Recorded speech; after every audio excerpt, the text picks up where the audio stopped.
Hi friends, welcome to Telangana exams YouTube channel. నా పేరు విష్ణుకుమార్. నేను సీనియర్ జర్నలిస్ట్ని, మోటివేటర్ని, అలాగే కంటెంట్ క్రియేటర్ని. మీరందరూ కూడా తెలంగాణ ఎగ్జామ్స్ యూట్యూబ్ ఛానల్ని సబ్స్క్రైబ్ చేసుకోండి, అలాగే బెల్ ఐకాన్ని ప్రెస్ చేయండి. ఈ వీడియో నచ్చితే కంపల్సరీగా లైక్ చేయండి.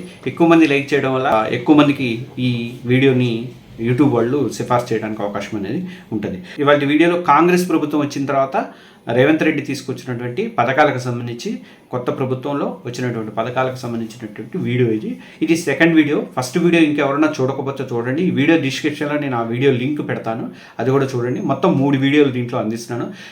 తెలంగాణలో జరిగేటువంటి ప్రతి ఎగ్జామ్లో కూడా కంపల్సరీగా వచ్చేటువంటి పథకాలు ఇవి. అలాగే ఈ పథకాలతో పాటుగా నేను ఏం చేస్తానంటే పథకాలు ఎప్పుడు ప్రారంభమైనవి, వాటి ఉద్దేశం ఏంటి, 2024-25 అంటే ప్రస్తుతం జరుగుతున్నటువంటి బడ్జెట్లో ఎంత కేటాయింపులు చేస్తారనేది కూడా నేను ఇస్తున్నాను. కాబట్టి ఈ వీడియో చాలా ముఖ్యమైనది. కాబట్టి కంపల్సరీగా లైక్ చేసి మీ యొక్క కామెంట్ల రూపంలో తెలియజేయండి. ఎక్కువ మంది మీ ఫ్రెండ్స్ కానీ మీ రిలేటివ్స్లో ఎవరైనా ప్రిపేర్ అవుతున్న వాళ్ళు ఉంటే వాళ్ళకి మాత్రం కంపల్సరీగా ఫార్వర్డ్ చేయండి. ఇంకా మనం ఈ రెండో వీడియోలోకి వెళ్దాం. కాంగ్రెస్ ప్రభుత్వం తెచ్చినటువంటి మరో స్కీమ్ ఏంటంటే ఇందిరమ్మ ఇండ్ల పథకం. ఇది 2024 మార్చి 11 భద్రాచలంలో ఈ పథకాన్ని ప్రారంభించారు. ఎప్పుడు ప్రారంభించారు ఇందిరమ్మ ఇండ్ల పథకం అంటే 2024 మార్చి 11 భద్రాచలంలో ఈ పథకాన్ని ప్రారంభించారు. ఈ కార్యక్రమంలో సీఎం రేవంత్ రెడ్డితో పాటు డిప్యూటీ సీఎం మల్లు బట్టి విక్రమార్క, మంత్రులు పొంగులేటి, తుమ్మల, వీళ్ళు అందరూ కూడా పాల్గొన్నారు. ఇందిరమ్మ ఇళ్ల పథకం ముఖ్య ఉద్దేశం ఏంటి అంటే ఇల్లు లేని వారికి ఇంటి స్థలంతో పాటు 5 లక్షల రూపాయలు ఇవ్వాలి, ఇల్లు కట్టుకోవడానికి 5 లక్షల రూపాయలు ఇవ్వాలి అన్నది ఇందిరమ్మ ఇళ్ల పథకం యొక్క ముఖ్య ఉద్దేశం. కాంగ్రెస్ గవర్నమెంట్లో ముఖ్యంగా ఈ పథకం ఎప్పుడు ఉంటుంది. ఈ పథకాన్ని ఇందిరమ్మ ఇళ్ల పథకాన్ని మళ్ళీ తీసుకొచ్చారు.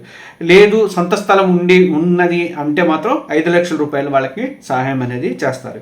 ఇదే స్కీమ్లో తెలంగాణ ఉద్యమకారులకి 250 గజాల ఇంటి స్థలం కూడా ఇవ్వాలని చెప్పేసి కాంగ్రెస్ గవర్నమెంట్ డిసైడ్ అయింది. ఇందిరమ్మ ఇల్లు పథకం పొందడానికి ఎవరు అర్హులు అంటే ఆహార భద్రత కార్డు ఆధారం చేసుకొని లబ్ధిదారుల గుర్తింపు అనేది జరుగుతుంది. అంటే తెల్ల రేషన్ కార్డులు ఉన్న వాళ్ళకి, అలాగే లబ్ధిదారులు కంపల్సరీగా కూడా పేదవాడై ఉండాలి, దారిద్ర్య రేఖ దిగువన ఉండాలి, బీపీఎల్ వాళ్ళు అయి ఉండాలి. వాళ్ళకి మాత్రమే ఈ పథకానికి అర్హులు. ఒక్కో అసెంబ్లీ నియోజకవర్గానికి 3500 ఇళ్లు నిర్మించాలని చెప్పేసి లక్ష్యంగా పెట్టుకుంది రేవంత్ రెడ్డి గవర్నమెంట్. రాష్ట్రం మొత్తం మీద 4,16,500 ఇళ్లు వస్తాయి. ఒక్కొక్క నియోజకవర్గానికి 33,500 చొప్పున 119 నియోజకవర్గాలకి 4,16,500 ఇళ్లు వస్తాయి. ఇంకా రాష్ట్ర రిజర్వ్ కింద మరో 33,500 ఇళ్లను కేటాయించారు. ఈ మొత్తం కలిపి ఏడాదికి 4.5 లక్షల ఇళ్లని, ఇందిరమ్మ ఇళ్లని కాంగ్రెస్ గవర్నమెంట్ నిర్మించబోతోంది. ఇందిరమ్మ ఇళ్లని మహిళ పేరుతో మాత్రమే మంజూరు చేస్తారు. ఈ జిల్లా ఇన్ఛార్జి మంత్రిని సంప్రదించి జిల్లా కలెక్టరు ఆ లబ్ధిదారుల ఎంపిక అనేది చేస్తారన్నమాట. ఇది లబ్ధిదారుల ఎంపిక ఎక్కడ జరుగుతుందంటే గ్రామ వార్డుల్లో జరిగేటువంటి సభలలో, వార్డు సభల్లో జరిగేటువంటి అక్కడ ఆమోదం పొందిన తర్వాత కలెక్టరు దాన్ని ఫైనలైజ్ చేస్తారు.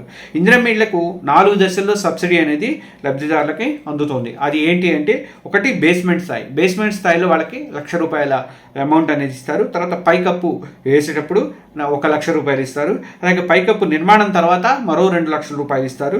నిర్మాణం కూడా పూర్తయిన తర్వాత మరో 1 లక్ష రూపాయలు ఇస్తారు. అంటే మొత్తం 5 లక్షల రూపాయలని 4 స్టెప్స్లో ఒక్కొక్క ఇంటి నిర్మాణానికి లబ్ధిదారుడికి అందిస్తారు. ఇది ఇందిరమ్మ ఇళ్ల పథకము, రేవంత్ గవర్నమెంట్ తెచ్చినటువంటి పథకము. అయితే 2024-25 రాష్ట్ర బడ్జెట్లో ఇందిరమ్మ ఇళ్ల పథకానికి ఎలా ఉన్నాయి కేటాయింపులు అనేది ఒకసారి చూద్దాము. అంతకుముందు ఓటాను అకౌంట్ బడ్జెట్ ప్రవేశపెట్టినప్పుడు ఇందిరమ్మ ఇళ్ల పథకానికి 7,740 కోట్ల రూపాయలని ప్రతిపాదించింది గవర్నమెంట్. ఆ తర్వాత లేటెస్ట్గా వచ్చినటువంటి రాష్ట్ర బడ్జెట్లో పూర్తి స్థాయిలో 9,184 కోట్ల రూపాయలుగా కేటాయించారు. ఇది మొత్తము ఇందిరమ్మ ఇళ్ల పథకాన్ని ఒక్కొక్క నియోజకవర్గానికి 3,500 చొప్పున నిర్మిస్తారు.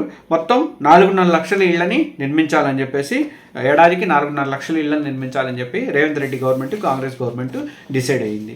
ఇక 2023లో అప్పటి ప్రభుత్వం, బీఆర్ఎస్ ప్రభుత్వం 12,000 కోట్ల రూపాయల గృహ నిర్మాణానికి కేటాయించింది. ప్రస్తుత సర్కారు ఒక్కో ఇంటి నిర్మాణానికి ఎస్సీ/ఎస్టీ లబ్ధిదారులకు అయితే 6 లక్షలు ఇవ్వబోతున్నారు. ఇతర వర్గాలకైతే 5 లక్షల రూపాయలని కేటాయించబోతున్నారు.